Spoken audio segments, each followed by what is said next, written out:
আজ বানিয়েছি মাছের মাথা দিয়ে পুঁই শাক চচ্চড়ি। তো দেখতেই পাচ্ছ কত সুন্দর হয়েছে। তো চলো রেসিপিটি এবার শুরু করি। ফার্স্টে আমি পুঁই শাক, কুমড়ো, আলু আর গাঁটি কচুগুলোকে কেটে নিয়েছি, আর এখানে মাছের মাথাগুলোকে ভালো করে লবণ হলুদ মাখিয়ে রেখে দিয়েছি।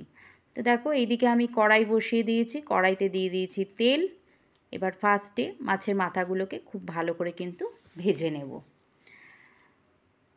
তো দেখো 3টে মাছের মাথা দিয়ে করছি আমি, আর পুঁই শাক কিন্তু খুব বেশি না, অল্প একটু রয়েছে। তো চলো রেসিপিটি এবার শুরু করি। মাছের মাথাগুলোকে আমি খুব ভালো করে কিন্তু ভেজে নিচ্ছি দুপিঠ। দেখতেই পাচ্ছ কত সুন্দর করে ভেজেছি। আর মাছের মাথা অল্প ভাজলে কিন্তু গন্ধ বেরোবে, তার জন্যে আমি কিন্তু খুব কড়া করেই কিন্তু ভেজে নিয়েছি। তো দেখতে থাকো আমার রেসিপি। মাছের মাথাগুলোকে তুলে নিচ্ছি।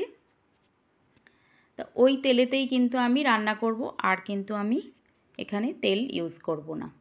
তো চলো সব তুলে নিয়েছি। এবার দেখতেই পাচ্ছ তেলটা গরম হয়েই আছে।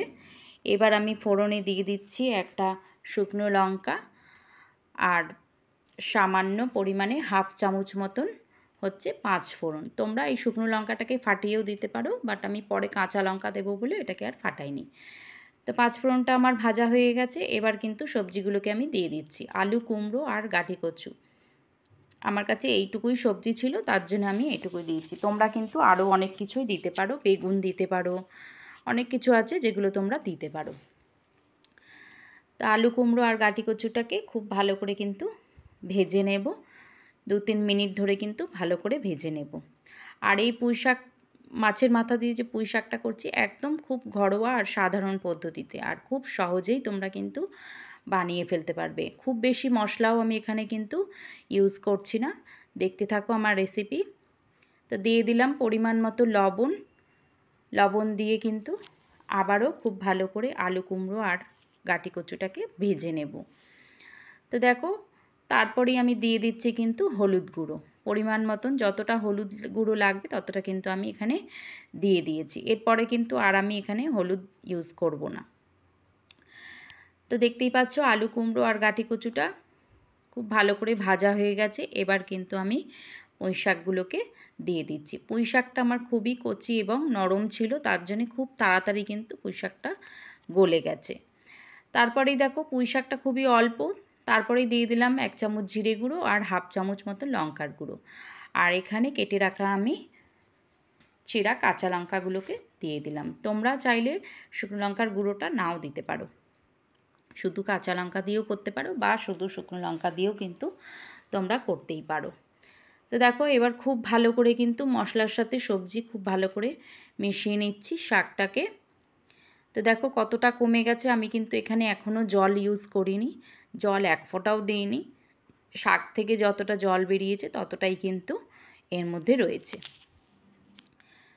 তো দেখতেই পাচ্ছ কতটা আমার শাকটা কমে গেছে। এবার কিন্তু আমি সামান্য পরিমাণে জল দিয়েছি, যেহেতু আমি এখানে মুড়োগুলো দেব, মুড়োগুলো একটু সেদ্ধ হতে কিন্তু জলের প্রয়োজন, তার জন্য আমি অল্প জল এখানে ব্যবহার করেছি। এবার দেখো সমস্ত মুড়োগুলোকে কিন্তু আমি দিয়ে দিলাম। এবার ঢাকনা চাপা দিয়ে কিন্তু 3-4 মিনিটের মতন কিন্তু ফুটিয়ে নেব ঢাকনা চাপা দিয়ে। তো মুড়োগুলো তার সাথে কিন্তু সেদ্ধ হয়ে যাবে। তো ভালো লাগলে, আমার রেসিপি ভালো লাগলে লাইক করো, কমেন্ট করো, শেয়ার করো। আর যদি আমার নতুন নতুন রেসিপি দেখতে চাও তাহলে আমার চ্যানেলটিকে সাবস্ক্রাইব করে বেল আইকনটি প্রেস করে কিন্তু আমার পাশে থেকো।